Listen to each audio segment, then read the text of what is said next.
Alright guys, welcome back to the Groves. Today I got a blueberry swisher pre-roll that I found at the dispensary today.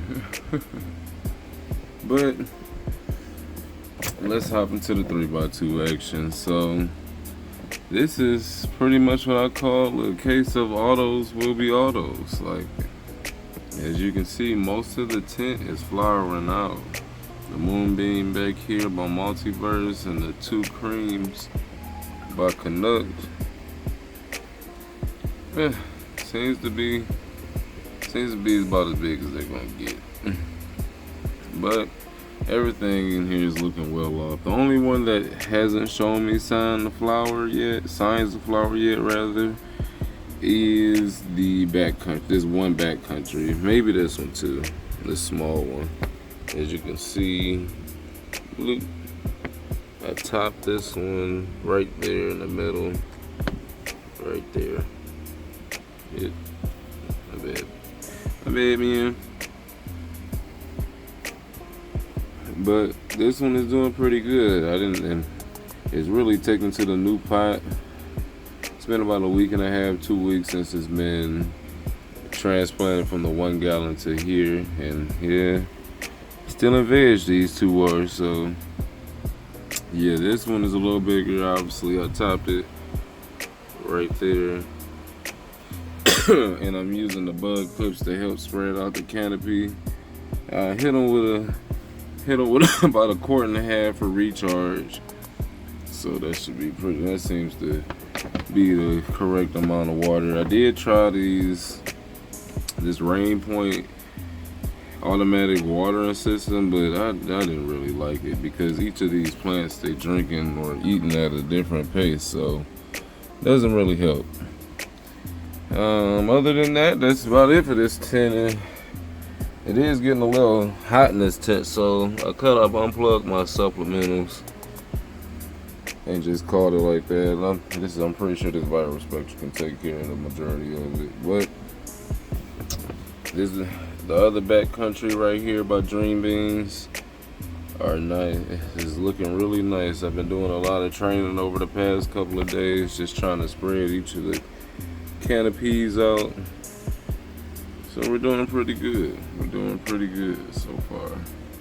Hopefully I get a decent harvest out of this. But on that note, let's shoot to the 3x2.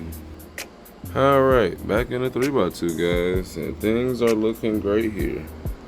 Things are looking pretty good in here. So, firstly at nighttime, when I'm not making a video, I pretty much crank up the inline to the max, and I stabled out my humidity around like 58%.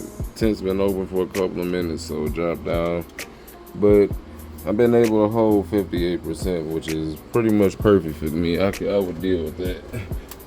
But as you can see, everybody, the canopy is looking great, and as you can see, these autos are fucking huge. Like, we got some real nice development on the Dream Beans over the last week. Things are coming in real nice.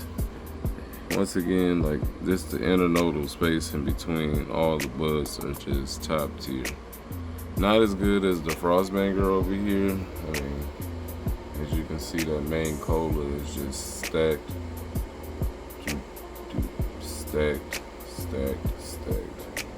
And it's really frosting up.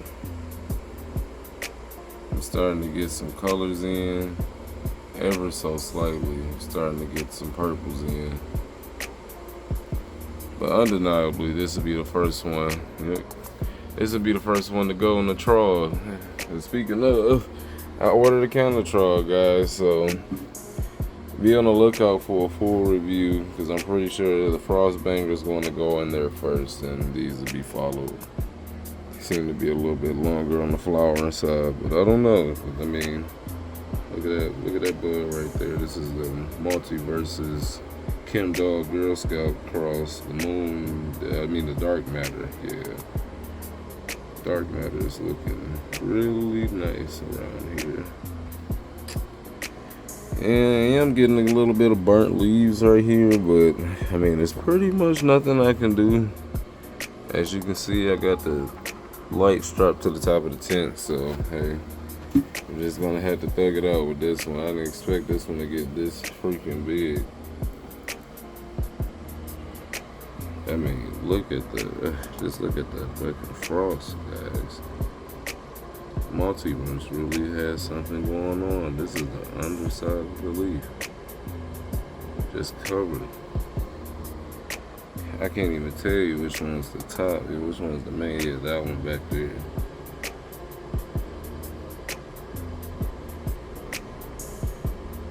Looks like we're gonna have some nice sized buds, nothing too huge.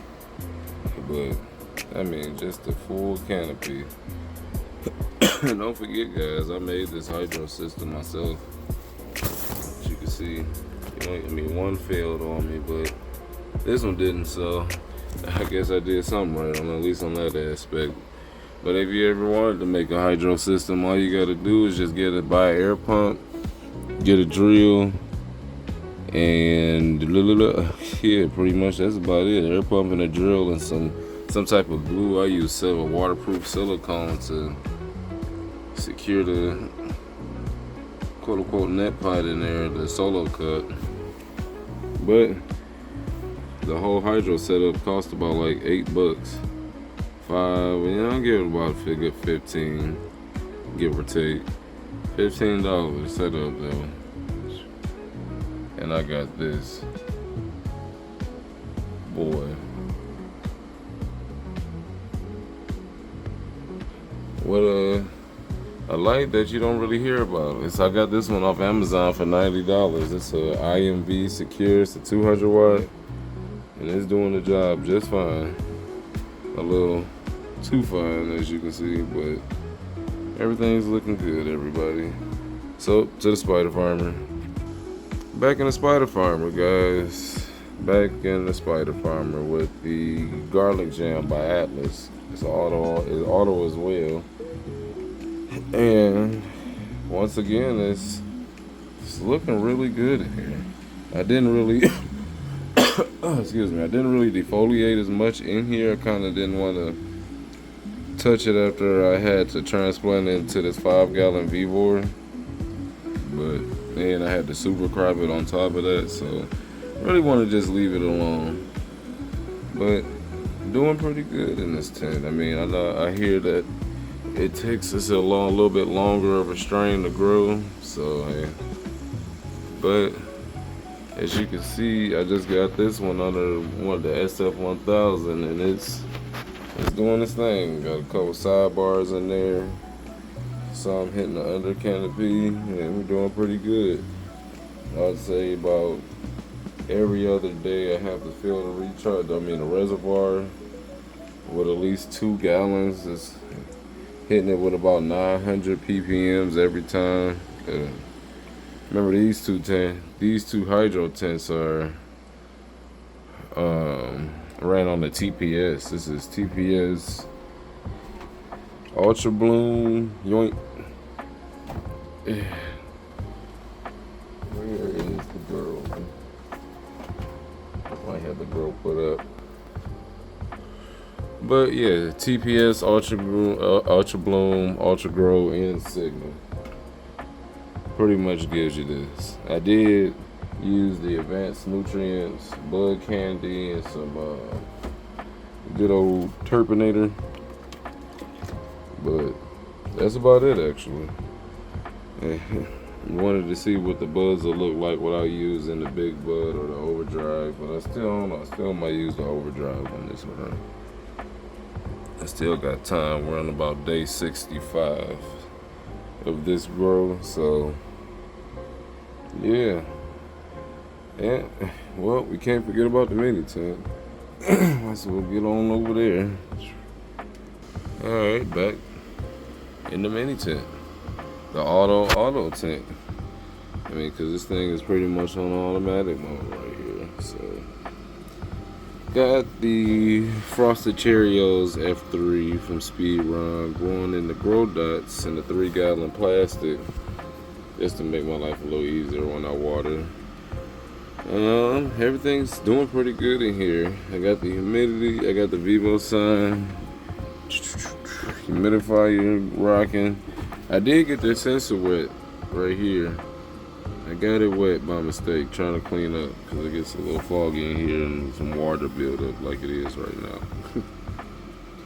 So I unplugged the sensor and I let it sit out for about a day and a half, and it's still working. So if you ever do indeed run across that problem, just unplug it, put it next to a DHU pack if you got it, just set it out for a day or two and you should be fine. But not much to say right now. I mean, we're in about a week and a half of growth right here. Grow dots seem to be doing their thing. I might just do my next big run in grow dots to give myself a break, because mixing up nutrients every day is just a pure bitch. Well, that being said, can't forget your recharge. That being said, thanks again everybody for watching. Thanks for all the new views, new subscribers. Make sure I become a little bit more consistent. Excuse me. But I might make another video actually. We're gonna look through all these beans I got. This sure is a lot. Maybe you can help me with my next run. Drop a couple of comments, see what you want me to run next, because after the 3x2 is done, yoink.